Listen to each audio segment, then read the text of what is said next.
Vamos dar início então, mais uma vez, e mais esta quarta-feira, aos nossos estudos de O Livro dos Médiuns. Hoje é dia 15 de abril de 2026, uma quarta-feira, são 20 horas e 3 minutos na cidade de Jaú e nós estamos transmitindo este nosso encontro de estudos em nome e em homenagem à Associação Jauense de Estudos Espíritas. Temos aqui que fazer um destaque. Hoje está inaugurando o Centro Espírita SEAC aqui de Jaú com a proposta de estudar única e exclusivamente a obra dos espíritos superiores.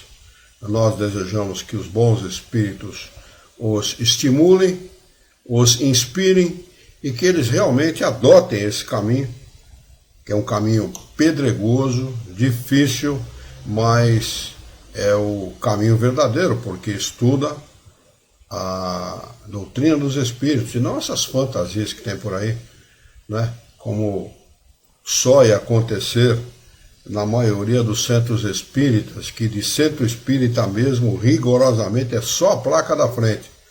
E de centro espírita não tem nada, não é? O Celso está conosco. Bem-vindo, Celso. Boa noite, Luiz. Boa noite, é um prazer, viu, meu irmão? Prazer tê-lo conosco. O Celso, nessa foto, está com cara de quem está na praia. Não é não? Eu estou na praia mesmo. Tá vendo como eu sou bom observador? É isso mesmo. Bem-vindo, viu, meu irmão? Obrigado, viu? Muito obrigado. Muito bem. Nós estamos estudando de o referido livro o capítulo de número 23 da obsessão. O item é o de número 242. Nós vamos iniciar por esse item. Quem vai estudar com o livro aberto, por favor, abra aí no capítulo 23, parte 2ª, capítulo 23, item de número 242. Ele diz assim, nesse item: a obsessão, como dissemos, é Kardec falando, viu? Kardec escreveu esse texto aqui.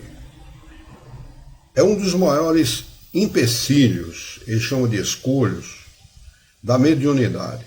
Realmente é mesmo, porque no item acho que 237, se não me falha a memória, deixa eu dar uma conferida aqui, mas acho que é isso. Deixa eu ver se é o 238. Ele diz que todo médium é obsediado.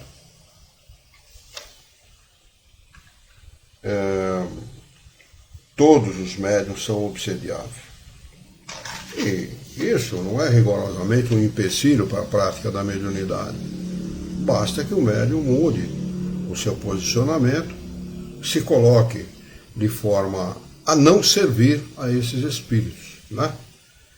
É isso que a gente precisa fazer. Tem muita gente que está dentro da doutrina espírita e que se diz espírita, mas na realidade não é médium espírita, não é? A gente acabou falando aí, até colocamos no Rio, no ar, no nosso último estudo, dizendo assim, um desserviço prestado à doutrina dos espíritos, falando sobre o nosso querido Chico e a mediunidade dele, porque o Chico não era um médium espírita, o Chico era um médium católico. Ele começa dentro da Igreja Católica. As primeiras manifestações de espíritos foram dentro da Igreja Católica. E o Chico foi mal orientado, como a maioria dos espíritas são muito mal orientados, né? Mas nós temos muita gente hoje que está tendendo para esse caminho do estudo rigoroso, sério, da doutrina dos espíritos, que é o que precisa ser feito. É o que precisa ser feito. Pois não, Alexandre? Isso é importante, o que você está falando, porque a gente tem percebido, né, Luiz? Até falávamos agora há pouco, antes de começar o estudo, que existe uma relativa quantidade de pessoas dentro do espiritismo, né, desse espiritismo aí, dos centros espíritas, que não é o nosso espiritismo, que não é o espiritismo da doutrina, que existem muitas pessoas, ao que pode-se perceber, que não estão em acordo, né, completamente com o que é dito lá. Não sei se você vai ou não depois comentar, mas justamente sobre esse contraponto. As pessoas elas estão realmente querendo buscar a verdade, e para buscar a verdade elas sabem que elas precisam se aprofundarem aí no estudo, né? Na doutrina, nos livros, né? Então é muito importante isso. A gente percebe que realmente há um grupo grande de pessoas, ou relativamente, não sei se grande, mas há um grupo de pessoas que estão em desacordo com o que é dito nesses romances espíritas aí dos centros. Né? Sim, tem, porque embora o nosso videozinho causou aí um certo rebuliço na rede social, especialmente no Instagram, os nossos seguidores passaram de 312 seguidores para 405, quase 100 seguidores a mais, por causa desse vídeo, especificamente desse vídeo. Mas isso pouco importa, eu não estou interessado em seguidor, eu estou interessado em divulgar a doutrina dos Espíritos, rigorosamente a doutrina dos Espíritos, isso que interessa, porque, e não é por idolatria não, os idólatras são eles é que idolatram, desde o tempo de Moisés se combate a idolatria é muito perigosa, perigosíssima, o homem precisa aprender a ser um livre pensador. Para ser um livre pensador, ele tem que questionar tudo, rigorosamente tudo. Pense com lógica, aprenda com os filósofos, aprender a raciocinar com lógica. Né? Existem aí vários livros de filosofia que podem ser estudados, que são filósofos que aprenderam dentro da própria filosofia, depois escreveram um livro sobre isso, a raciocinar com lógica. Filosofia é a ciência que nos ensina a pensar com lógica. Isso é filosofia, né? A arte de pensar com lógica. O amor à sabedoria é mais definido dessa forma, né? Mas é a ciência que nos ensina a pensar com lógica. E precisamos aprender a pensar com lógica. Deixar de ser religiosos. Doutrina dos Espíritos não é uma religião, é uma ciência, e como tal deve ser encarada. Está lá no preâmbulo do livro que é o Espiritismo. A doutrina espírita é uma ciência que trata da natureza, origem e destino dos espíritos, bem como de suas relações com os humanos, com os encarnados. Mais especificamente com os encarnados, porque eles também são humanos. Não é? E assim é a doutrina espírita. Não o que eles querem fazer da doutrina espírita. Ninguém está dizendo aqui que o Chico é uma péssima pessoa. Pelo contrário. O Chico é uma excelente. Quisera eu ser um pouco daquilo que ele foi. Do desapego deste homem pelos bens materiais, da humildade, da simplicidade que ele tinha, não é? Dos bens que ele causou, do benefício que ele causou a muita gente. Não é? Isso eu estou falando do ponto de vista humano, ele é um excelente humano, mas do ponto de vista doutrinário, péssimo. E serviu a espíritos que prestaram um grande desserviço à doutrina, lamentavelmente. Não é? Muito bem, seguindo. É também um dos mais frequentes a obsessão. Assim, nunca serão demais as providências para combatê-la, combater a obsessão. Mesmo porque, além dos prejuízos pessoais que dela resultam, constitui um obstáculo absoluto à pureza, à veracidade das comunicações.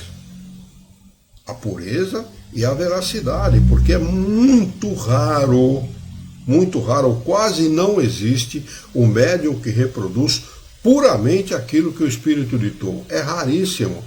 O Chico era um deles, que reproduzia quase que 100% daquilo que era ditado para ele. Houve interferência dele nas mensagens. Né?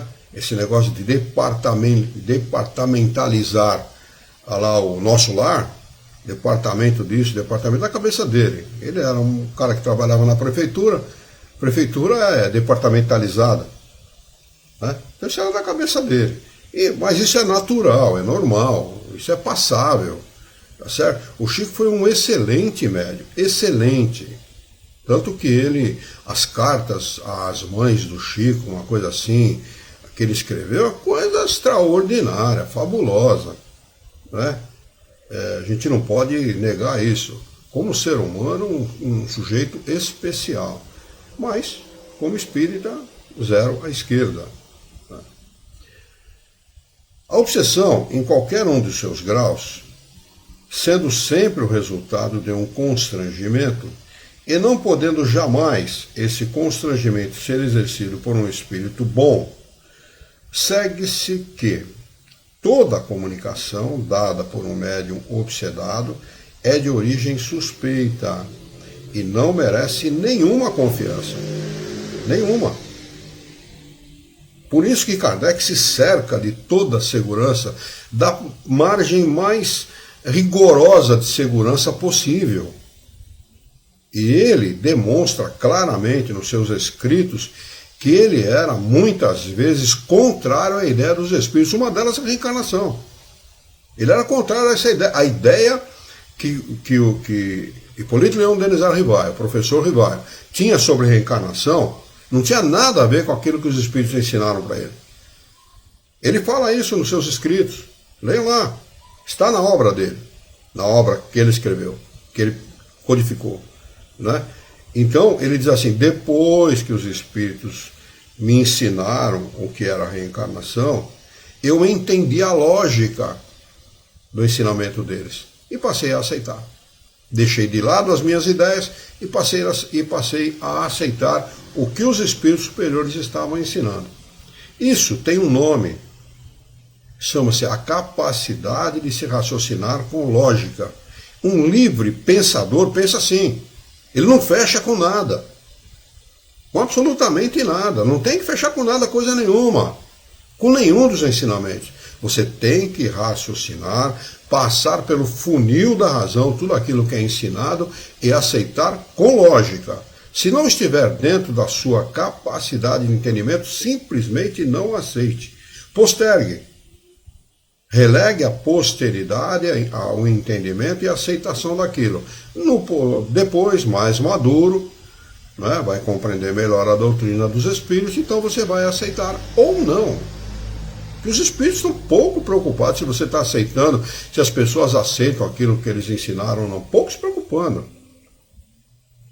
É tão verdade isso que a doutrina espírita ela é o que é, desde que foi codificada por Kardec. Nunca foi modificada. Ela não sofreu modificação nenhuma, a não ser por interferência do homem. Mas aquilo que os espíritos escrevem, aquilo que eles ditaram, era verdade há 160 anos atrás, aproximadamente, e é verdade hoje. Inclusive coisas que não era confirmada pela ciência da época, hoje foi confirmada pela ciência. Afirmações que os espíritos fizeram na época de Kardec estão sendo confirmadas hoje. Hoje, quer dizer, recentemente, é o que eu quero dizer. Né? Então eles não temem, que olha, quem fala a verdade não precisa lembrar o que falou ontem.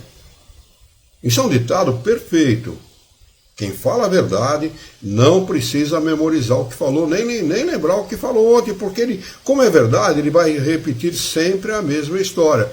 É por isso que a polícia, numa intervenção sobre um crime, sobre um crime cometido qualquer, seja ele de homicídio ou qualquer outro crime, ele investiga inquirindo as testemunhas, perguntando, reperguntando, perguntando outra vez, separa lá os caras que cometeram o crime para saber a versão de um, a versão do outro, para comparar, né, as versões. Porque normalmente o criminoso é mentiroso e ele acaba caindo em contradição. Então, quem fala a verdade não precisa lembrar o que falou ontem, ele vai repetir sempre a mesma coisa, né? Com clareza. Muito bem. Seguindo.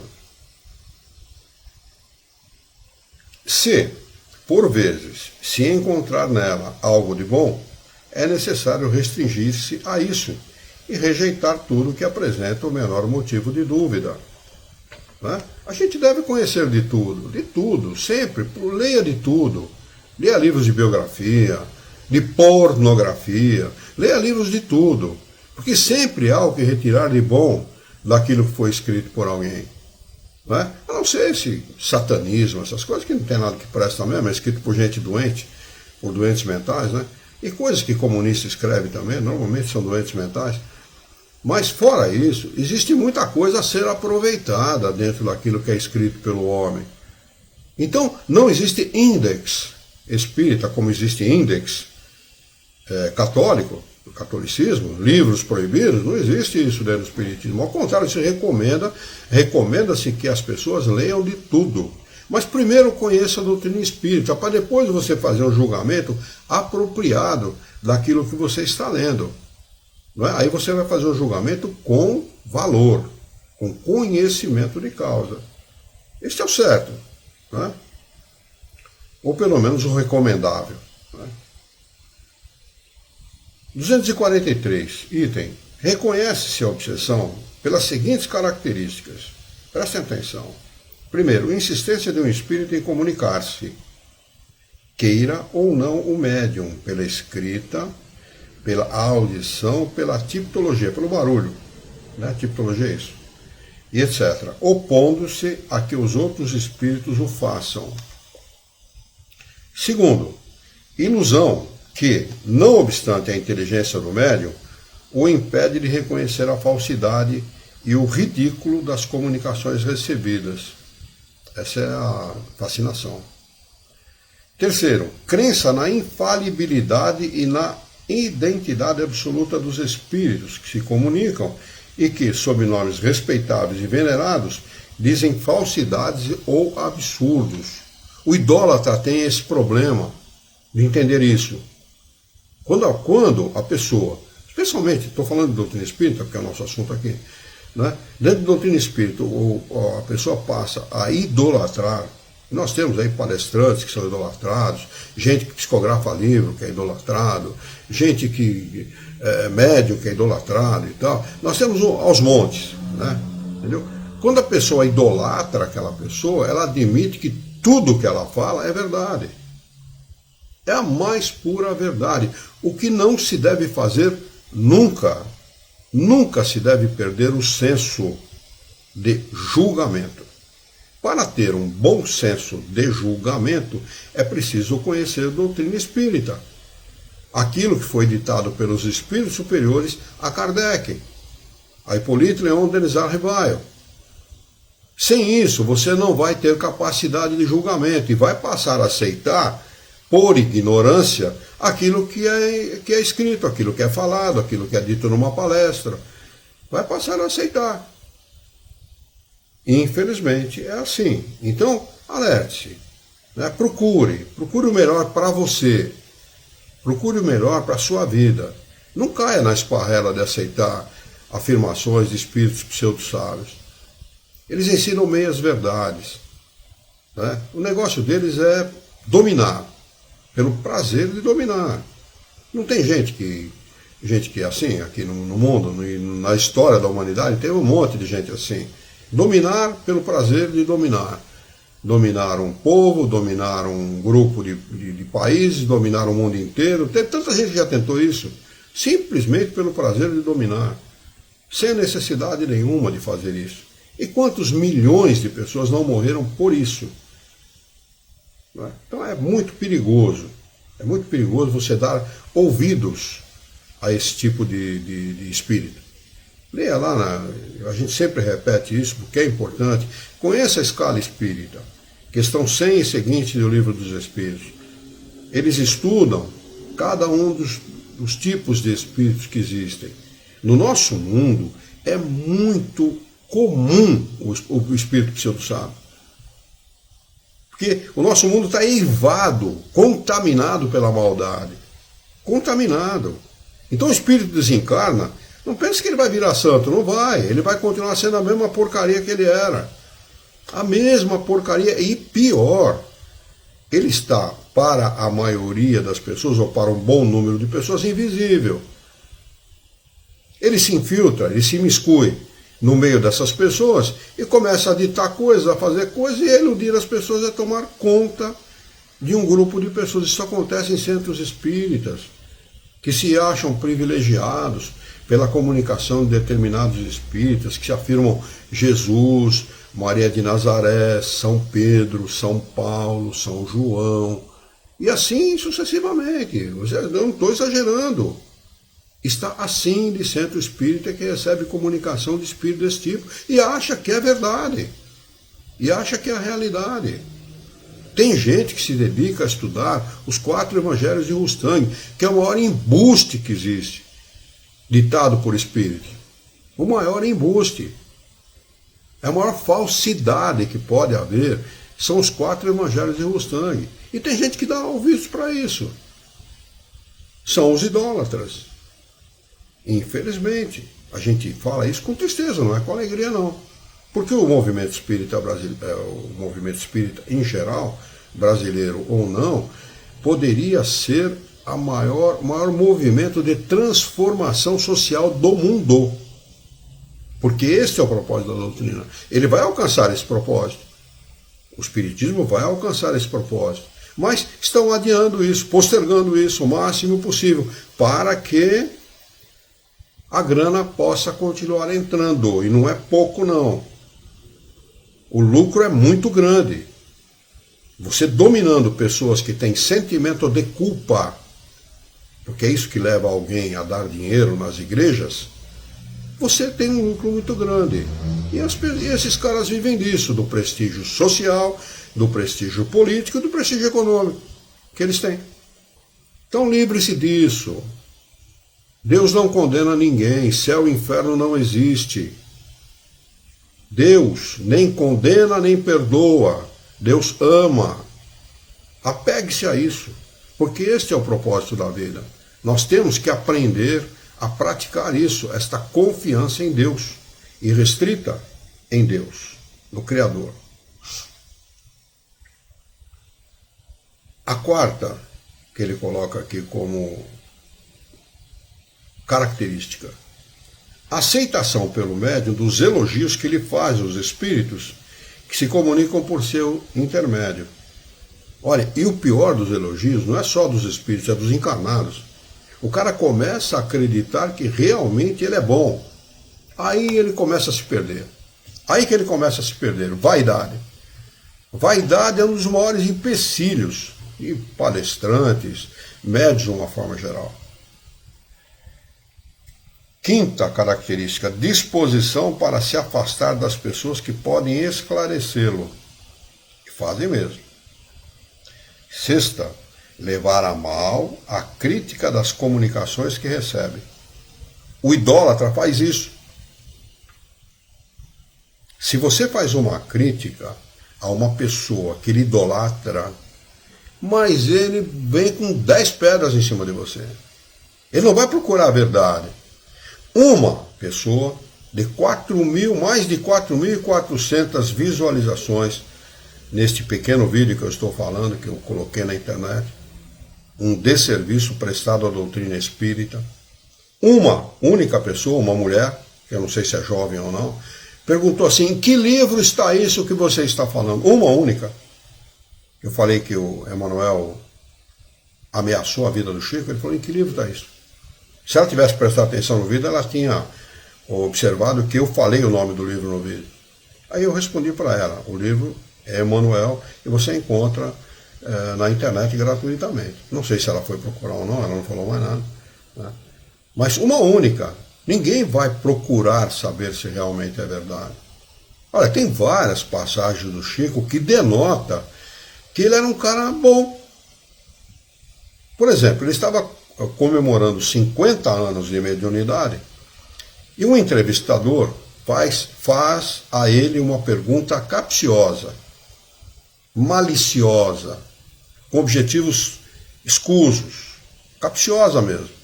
Chico, você está completando 50 anos de mediunidade. Se você houvesse fumado ao longo desse período, teria prejudicado a sua mediunidade? O Chico, muito imprudentemente, respondeu não. Sabe o que esse cara saiu falando? Pode fumar à vontade que não faz mal nenhum. Este era o Chico Xavier. Esta resposta que ele deu para esse entrevistador causou provavelmente causou prejuízo para muita gente que manteve-se no vício do cigarro. Era uma época que todo mundo fumava, era bonito fumar, né? O cara fumava ao lado de um carro bom, dentro de uma mansão e tal, né? As pessoas, as indústrias faziam questão de incentivar o consumo do fumo entre as pessoas, de um modo geral, no mundo inteiro. E o Chico me responde isso, imprudentemente, de forma imprudente, lamentavelmente. Mas o Chico era um cara bom. Talvez ele não quis afrontar o entrevistador, não quis, sei lá, afrontar as pessoas que estivessem escutando, ou coisa assim. É compreensível o ponto de vista dele, mas ele devia ter sido mais responsável, na minha opinião. Na minha opinião pessoal minha. Sétima característica, necessidade incessante e inoportuna de escrever. Oitava, qualquer forma de constrangimento físico, dominando-lhe a vontade e forçando-o a agir ou falar sem querer. Oitava, nona, ruídos e transtornos contínuos em redor do médium, causados por ele ou tendo-o por alvo. Essas são as 9 características que ele coloca aí como para você reconhecer a obsessão. Item de número 244. Em face do perigo da obsessão, ocorre perguntar se não é inconveniente ser médium. Se não é essa faculdade que a provoca. Enfim, se não é isso, a prova da inconveniência das comunicações espíritas. Nossa resposta, a resposta de Kardec a essa pergunta, é fácil e pedimos que a meditem cuidadosamente. Não tendo sido os médiuns nem os espíritas que criaram os espíritos, mas sim os espíritos que deram origem aos espíritas e aos médiuns. E é verdade mesmo. Os espíritos se comunicam, se manifestam desde sempre. Procurem na história da humanidade. Por exemplo, as pitonisas. Procurem lá as pessoas, os médiuns, eu vou chamar de médium só para caracterizar, que serviam rei, rainha, que numa batalha era o primeiro a ser consultado. Eu vou ganhar uma batalha? O rei perguntava para o médium, para o espírito responder para ele. Eu vou ganhar a batalha, o fulano vai ganhar, não sei o quê. Muita gente fazia isso. Estou falando do século XV, XVI, XII. Né? Estou falando de muito tempo atrás. Onde se usava muito. O Moisés proíbe os homens da sua época, do seu povo, a entrar em contato com os espíritos, a evocar os espíritos, porque isso estava sendo usado comercialmente para ganhar dinheiro. Por isso que ele faz essa proibição. Não porque era ruim, porque o próprio Moisés era médium. Moisés provoca N fenômenos mediúnicos, né? Está lá na história da sua vida. N fenômenos mediúnicos. Ele era um grande médium. Médium de efeito físico, hein? Diga-se de passagem. Tá bem? E foi o primeiro médium que psicografou, que fez a primeira psicografia no mundo. Os 10 mandamentos é uma psicografia, pô. Ele escreveu os 10 mandamentos.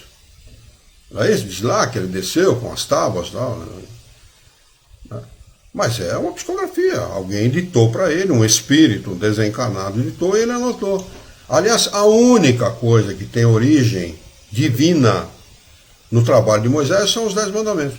O resto são todas leis civis que ele criou para tentar disciplinar um povo que era quase selvagem. Esta é a realidade. Difícil para muitos de engolir, né? Especialmente para os idólatras de plantão, mas esta é a verdade. E sendo os espíritos simplesmente as almas dos homens, aqueles que eram encarnados, Né? Nós vamos ser espíritos desencarnados um dia. E vamos influenciar como eles nos influenciam. Né? Os bons espíritos para o bem e os maus para o mal. É assim que a coisa funciona. Não tem... É a lógica. A lógica da coisa é assim. Os bons espíritos inspiram o bem. Os maus espíritos não poderiam inspirar o bem. Eles são maus. Eles não têm essa qualidade ainda. Terão, com certeza, porque ninguém é mau. Ele não foi criado para o mal. Então ninguém é mau eternamente. Um dia será um bom espírito. Né? Mas os espíritos, os que estão desencarnados, os que fazem parte do mundo espiritual, foram encarnados um dia. Hoje estão desencarnados, mas foram encarnados há tempos atrás. Nossos pais, avós, tios, nossos antecedentes, né, foram encarnados. Eles, é evidente que sempre exerceram sua influência benéfica ou perniciosa sobre a humanidade. Sempre fizeram isso.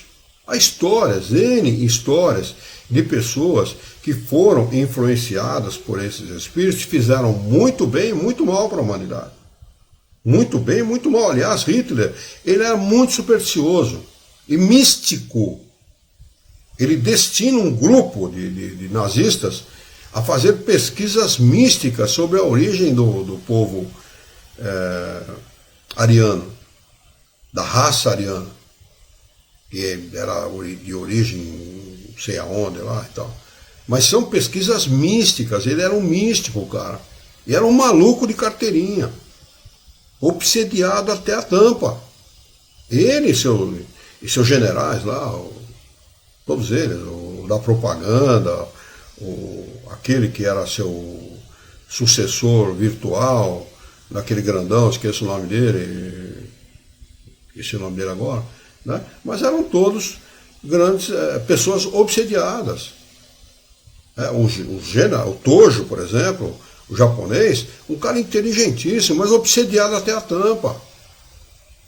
O imperador japonês, um cara mais você vê a figura dele, está claro que era um cara bom, está claro, mas obsediado.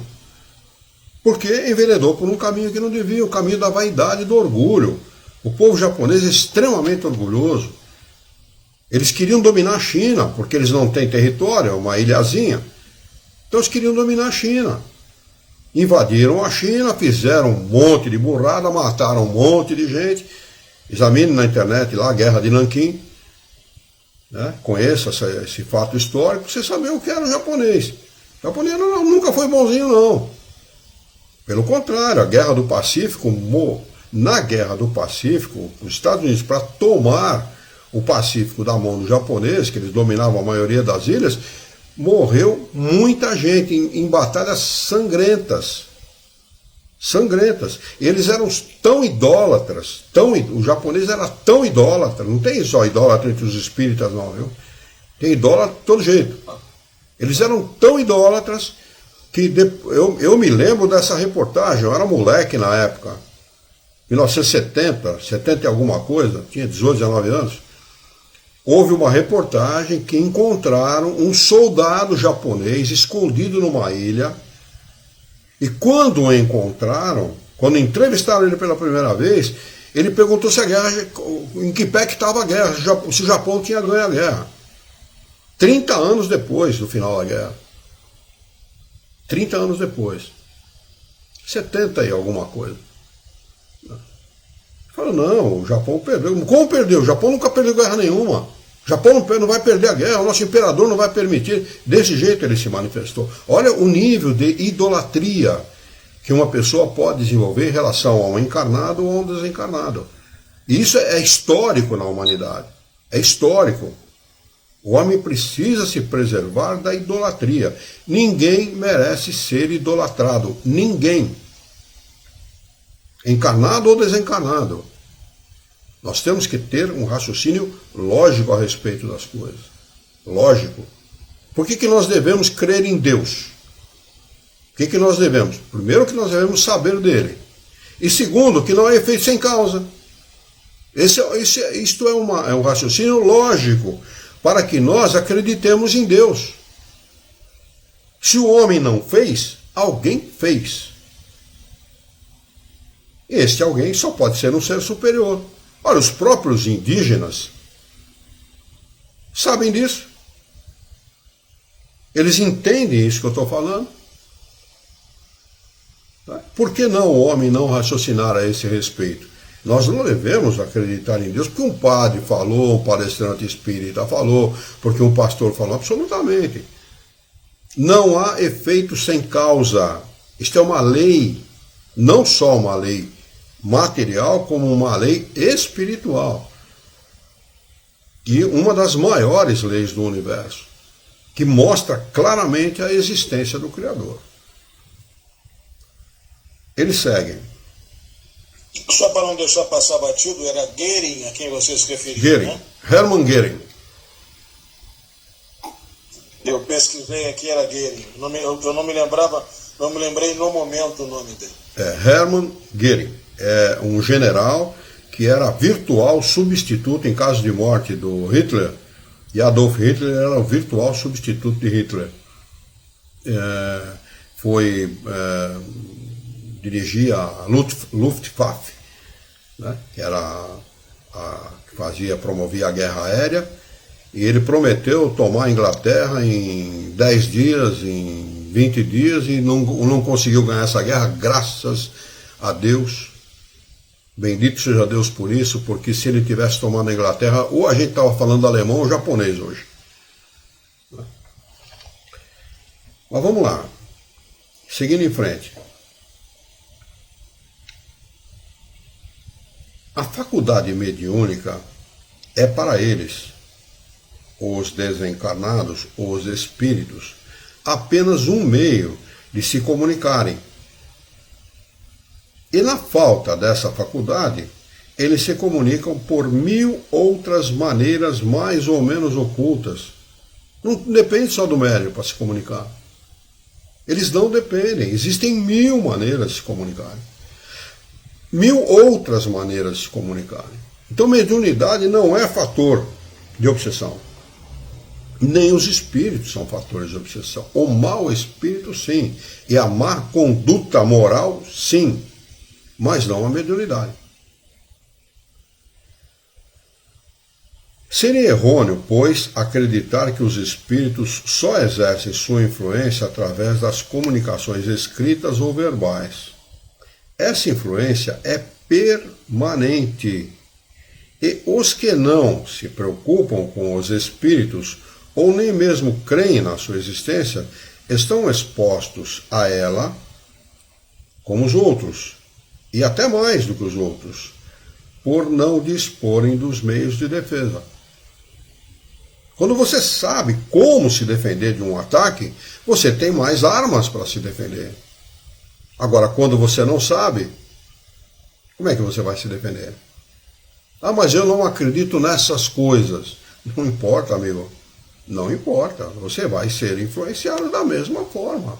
Da mesma, ou até mais, como ele diz aqui. O que é verdade. Até mais. É pela mediunidade que o espírito se dá a conhecer, se ele presta ou não, se ele é bom ou não. Se ele for mal, sempre se trai, por mais hipócrita que seja. Pode-se dizer, portanto, que a mediunidade permite ao homem ver o seu inimigo, pode pôr esse ver entre aspas, né?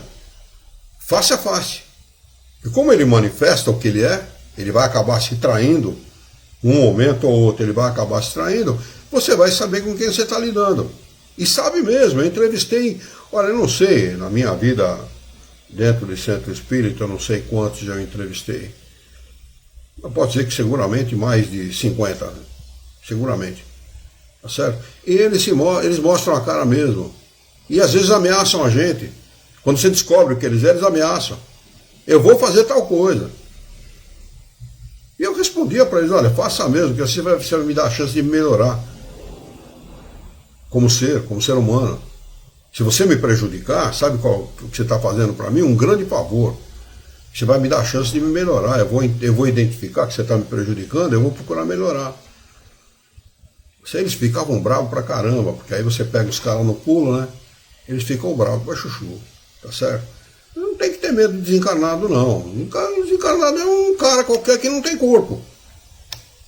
Tá certo? Apenas isso.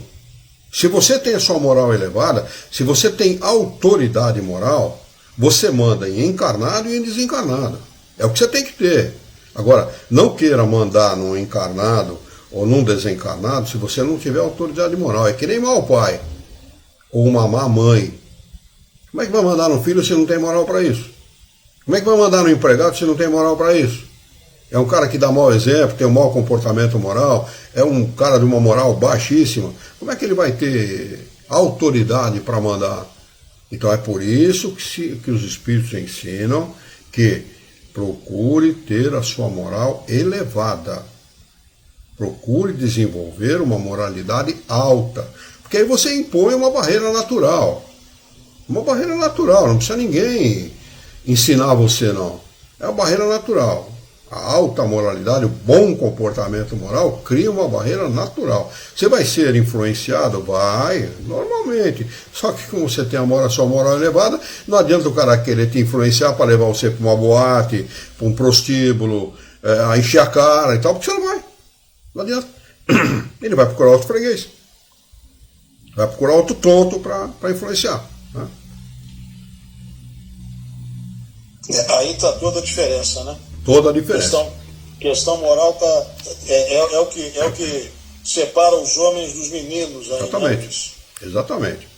O sujeito que procura mulher fora de casa, por exemplo, o casado que procura mulher, ele faz isso porque ele é infantil. Ele faz isso porque é imaturo. Então, ele não é, ele tem cara de homem, aparência de homem, idade de homem, mas é um moleque. Isso é verdade. Infelizmente tem muita gente assim, que procura aventura. Como é que esse cara pode ser bem acompanhado espiritualmente? Ou uma mulher que faça isso? Que está proliferando muito mulheres que tomam esse tipo de atitude, lamentavelmente. Não é? Muito bem. Minha garganta de vez em quando me trai.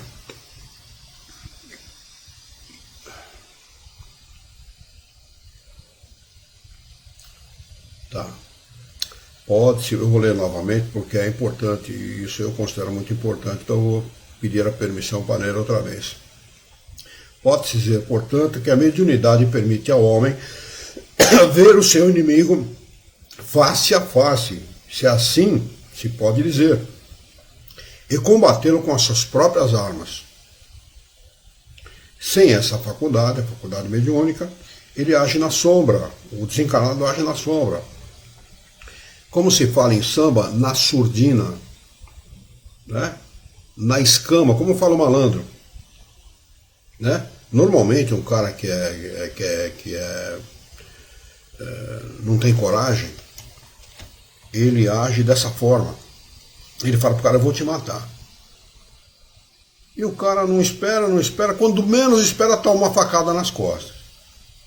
Né? Esse assim age da mesma maneira como um encarnado covarde, age um espírito. Ele vai comendo pelas beiradas, como sopa quente, ele vai comendo pelas beiradas até poder atingir o propósito. Eu faria uma pergunta para os companheiros e companheiras que estão assistindo a nossa live. Existe muito desencarnado obsessor dentro de um hospital psiquiátrico ou dentro de um presídio? É o que mais tem. Eu acho que todos responderiam como você respondeu, Alexandre. Não tem um. Não tem nenhum. Sabem por quê? É uma questão de lógica. Eles já conseguiram o objetivo. O objetivo era levar o cara para lá. Ou para um hospital psiquiátrico ou para uma prisão. Já conseguiram. Agora eles vão pegar o freguês. Para levar para lá também. Não tem um obsessor dentro de um presídio ou dentro de um hospital psiquiátrico.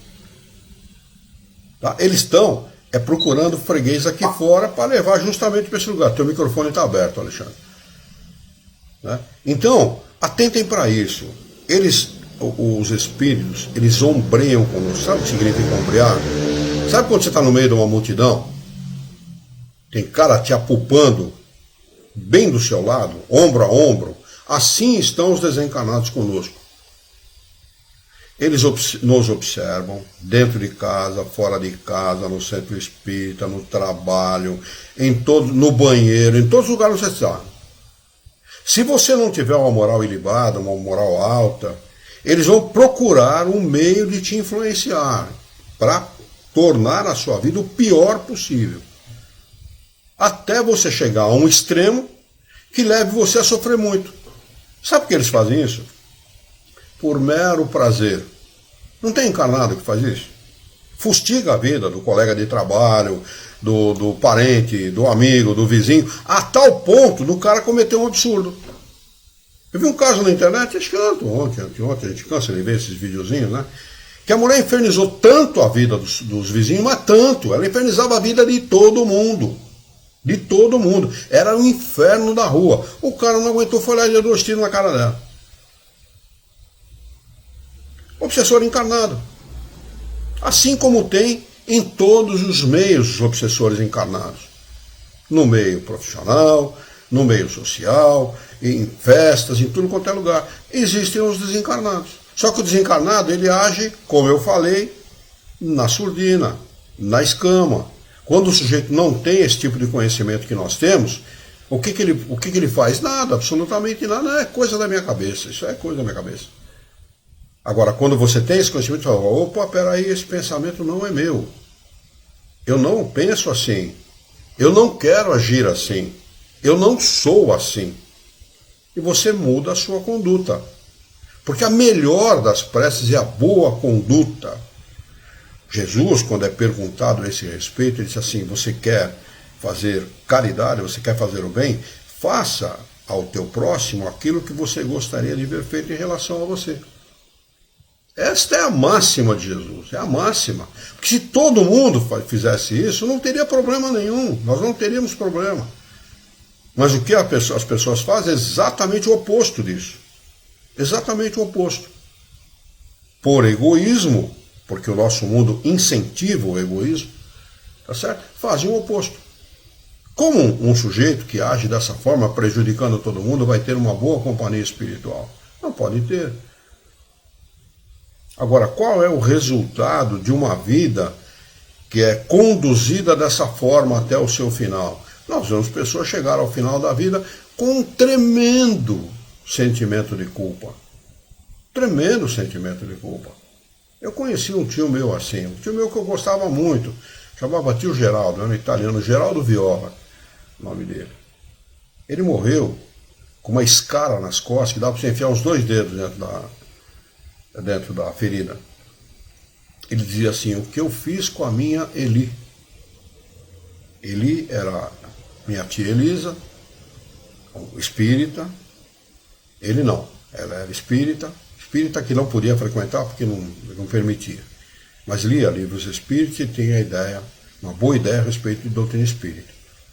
E ele judiou dessa minha tia uma vida inteira, porque era uma pessoa sovina, não abria a mão para ajudar um cego a atravessar a rua. E judiava a minha tia, judiou uma vida inteira até que ela desencarnou e ele acabou também desencarnando um tempo depois, ficou mais tempo encarnado, que é justamente para raciocinar naquilo que fez, e acabou desencarnando com um sentimento de culpa muito grande, lamentavelmente. Um tio meu que eu gostava muito, vivi uma boa parte da minha infância e da adolescência junto com ele, com ela também. Mas é assim, as pessoas chegam no final da sua vida, depois de levarem uma vida desregrada, é dessa forma. Então é preciso que nós nos alertemos agora, já, esse é o momento do alerta. Mude a sua conduta. O que você fez para trás, passou. Aquilo ali não tem como consertar, vai consertar em outra encarnação. Mas daqui para frente você pode mudar se você quiser. Mudar essa história. É possível. E como Jesus falou, nós precisamos sempre lembrar disso. O amor cobre uma multidão a multidão de pecado. Uma multidão de pecado. Então é preciso lembrar-se disso. Se começar agora, você vai escrever uma nova história. Você vai escrever um novo homem, uma nova mulher. A história de um novo homem e de uma nova mulher. Então faça isso, é possível. Comece, independentemente da sua maneira de ver a Deus, de entender a Deus, de compreender a religião, seja lá o que for. Independente de ser espírita ou não, não importa. Mas comece já, porque é possível. Nós estamos aqui exatamente para isso, para mudar a nossa história. Porque depois que desencarna, aí a coisa complica uma barbaridade. Não imagine que você tenha problema, viu? Não imagine não, porque você vai ter problema depois de desencarnado. Aí a coisa complica muito. Não é pouco não, é muito. Porque como desencarnado, você sente tudo, a sensibilidade aumenta muito, você sente tudo que você não sentia como encarnado. Do corpo dói, você vai ver o que dói como desencarnado. Eu não estou fazendo ameaça aqui não, é a realidade. Tá certo? A tua consciência fica clara. Primeiro porque os seus sentidos estão aguçados. O corpo limita muito os sentidos. Nós estamos limitados a 5 sentidos. O espírito não. Certo? Como desencarnado, você observa tudo, escuta tudo, sente tudo. Inclusive a presença dos seus inimigos, que vão vir cobrar de você todas as burradas cometidas. Tá certo? Aí você começa a pensar, a meditar a respeito do que você fez, do que você deixou de fazer, do que você podia ter feito. Então compensa começar agora. Compensa compensa a gente começar a mudar a nossa história já. Vale a pena. É aquela história, né, Luiz? É o arrependimento, a reparação e a expiação. A gente sempre fala isso, né? O arrependimento não é nada. O espírito ele é levado depois do arrependimento, quando ele é sincero, viu? Se não for um arrependimento sincero também, não vale nada. Mas se for um arrependimento sincero, de coração, ele é levado a reparar. E essa reparação pode ser muito dolorida. Nós vemos aí gente reencarnar paraplégico, tetraplégico, surdo, mudo, N problemas, tá certo?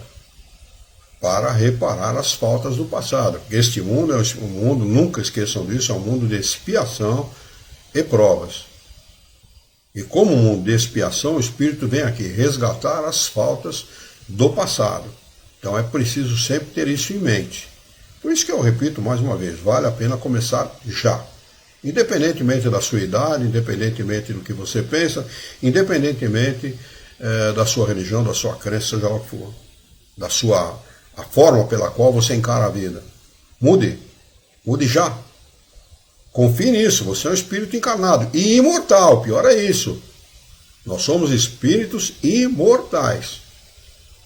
O corpo acaba, existe um fenômeno biológico, que é apenas um fenômeno, nada mais do que isso, um fenômeno biológico chamado de morte.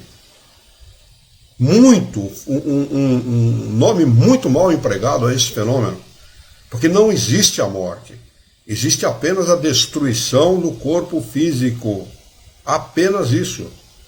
Destrói-se o corpo, mas permanece o espírito, permanece a essência, e junto desta essência, um corpo perispiritual chamado perispírito, que é o que permite, é o que possibilita ao desencarnado lidar com as coisas materiais.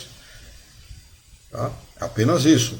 Então, não se engane não. Ah não, eu escrevo livro porque eu quero ser imortal. Não precisa, você já é imortal. Você nasceu imortal, você foi criado imortal. Não precisa fazer nada para ser imortal, não. Uma grande obra.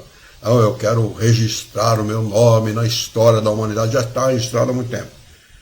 Você é filho de Deus, filho do Criador, imortal como Ele. Ele é imortal.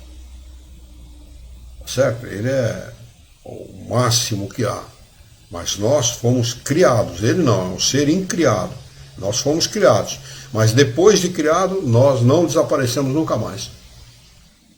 Uma vez criados, uma vez individualizados como espíritos, nós jamais desapareceremos. E Deus cria incessantemente. Incessantemente. Muita gente pensa que é como a máquina de fazer linguiça, né? Cada volta uma linguiça, né?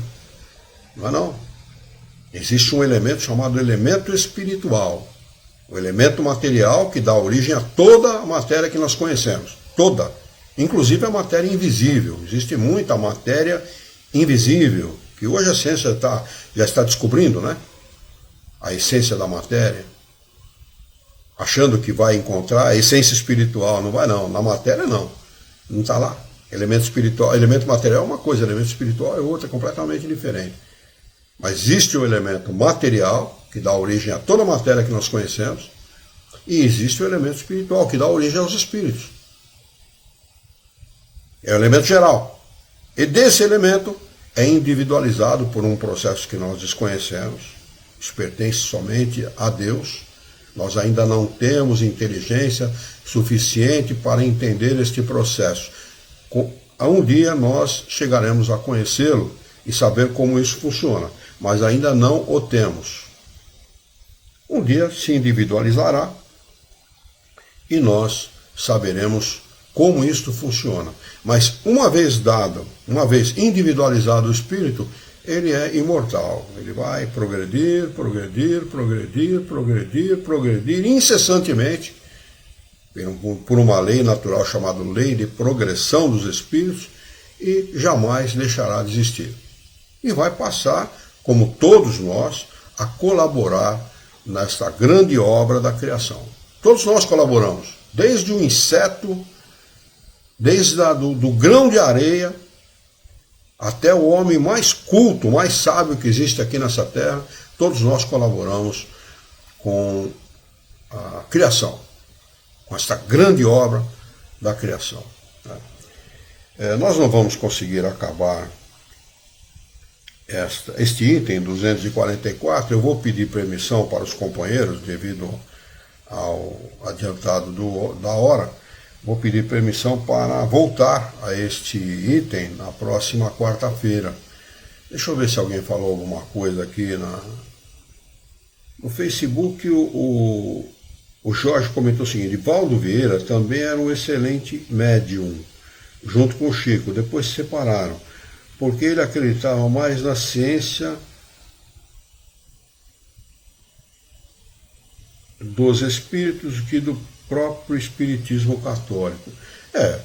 O Valdo, na realidade, ele acabou fundando uma outra coisa lá e tal. E não acredito muito em Valdo Vieira, é a minha opinião pessoal, porque ele acabou criando, sei o nome agora, tem um nome esquisito e tal. Ele nunca foi espírita. É médium, sim, espírita não, como o Chico, né? Ele acabou criando, como é que é o nome do treco lá? Se você procurar Valdo Vieira e procurar na internet, você vai saber do que eu estou falando. Mas ele criou uma outra coisa que não tem nada a ver com doutrina espírita, nunca teve a ver. Ele não é espírita, ele nunca foi espírita, como o Chico não era espírita. Você quer falar alguma coisa, Celso? Oi? Internacional. Como é que é? De projeciologia e conscienciologia. Isso, é isso mesmo. Exatamente, Celso. Muito obrigado pela ajuda. Conscienciologia, uma coisa assim, tá? Uma coisa. Bom, mistura um monte de coisa, tá certo? Como muita gente que se aproxima da doutrina espírita e percebe o que é o chamado movimento espírita brasileiro, acaba criando outras denominações para dizer que não faz parte desse movimento, uma coisa extremamente errada. E não existe dois tipos de espiritismo. Não existe dois tipos, três tipos, dois tipos, três tipos. Não, espiritismo é espiritismo, ponto. Nasceu a 18 de abril de 1857, ponto. O resto é tudo criação do homem. Espiritismo é uma coisa, movimento espírita brasileiro é aquilo que os espíritas fazem do espiritismo. Tem nada a ver com a doutrina espírita. Essa é a realidade, infelizmente esta é a realidade. Pois não, Alexandre. O Valdo ele fez uma divisão daquilo que ele acreditava. Sim. E que não era espiritismo, exatamente, quer dizer, ele visualizava, assim como o Chico Xavier, de uma maneira. Bom, e aí... Excelente médium, viu? Excelente médium. Mas não acreditava, não tinha os mesmos pensamentos, e buscou aí uma divisão do que nós sabemos hoje que não era o espiritismo. Um erro grave, um erro crasso. Existe um sujeito aqui em São José do Rio Preto, a mais ou menos 300 quilômetros aqui de Jaú, 200 e qualquer coisa, chamado José Keide, estudioso da doutrina. Ele começou um movimento, ele começou como espírita, fundou um centro espírita junto com outros companheiros dele em São José do Rio Preto e depois montou um outro movimento lá, porque ele se desiludiu do chamado movimento espírita brasileiro. Eu tive com esse cara em ano de 2000. Em 2000 eu tive com ele, em São José do Rio Preto. Saí daqui de Jaú, fui lá conversar com ele em São José do Rio Preto. Mas é um erro. O que nós precisamos fazer é conscientizar as pessoas a respeito de doutrina espírita. Não existe espiritismo disso, espiritismo daquilo, espiritismo de Umbanda, de Quimbanda, de Candomblé, espiritismo do movimento espírita brasileiro. Não existe isso. Espiritismo é espiritismo. O resto é o que os humanos fazem dele. O professor José Herculano Pires, ele tem uma teoria a esse respeito, e muito, na minha opinião, muito apropriada. Ele diz assim: espiritismo é um movimento de gigantes nas mãos de anões. Muito apropriado, realmente é isso mesmo. Porque a maioria dos espíritos são indolentes, não querem estudar a doutrina. Quando Kardec fala, está lá no início do Livro dos Espíritos, na introdução do livro. Kardec diz assim: para conhecer a doutrina espírita, demanda tempo, empenho, dedicação, paciência, perseverança. Está lá, procurem lá, por favor, leiam lá. Então, se você não quer adquirir conhecimento, você não é espírita, amigo. Simplesmente isso. Você é um adepto da reencarnação. Apenas e tão somente isso. Tá bem? Por favor, anotem aí então a questão de número 244 para nós iniciarmos os nossos estudos na próxima quarta-feira. Vocês devem estar percebendo que eu estou indo muito vagarosamente com esse capítulo, porque realmente é um capítulo muito importante. Né? Já falei, já comentei aqui, é muito importante que nós estudemos esse capítulo com a profundidade necessária. Tá bem? Alguém quer acrescentar alguma coisa, falar alguma coisa, acrescentar alguma explicação? É o momento agora de fazê-lo.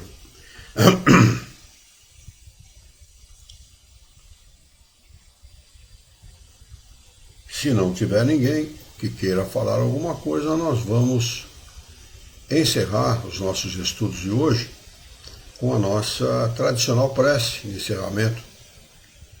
Tá bem para todo mundo? Muito bem, vamos lá então.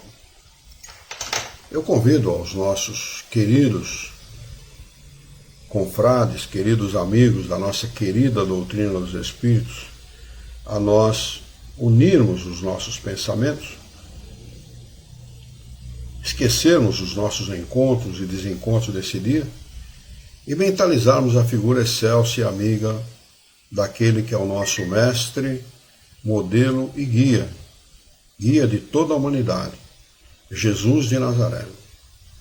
Juntos com Jesus vamos nos dirigir ao Criador, ao Senhor da vida, fonte inesgotável de paz, de amor, de bondade, de misericórdia e justiça, para agradecê-lo muito pela oportunidade de aqui estarmos reunidos em seu nome, para estudarmos as questões propostas pelo Livro dos Médiuns nesta noite. Queira a vossa bondade, o vosso amor, a vossa misericórdia, que tenhamos bom ânimo, coragem, determinação, ideias renovadas, alegria de viver e muito entusiasmo, para que nós possamos trabalhar e sermos úteis à sociedade em que vivemos.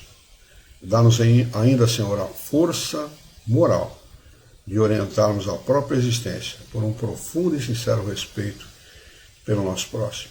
Em teu nome, em nome de Jesus, em nome dos bons espíritos, em nome do nosso diretor espiritual e de toda a sua equipe, nós declaramos encerrado o nosso encontro de estudos dessa noite.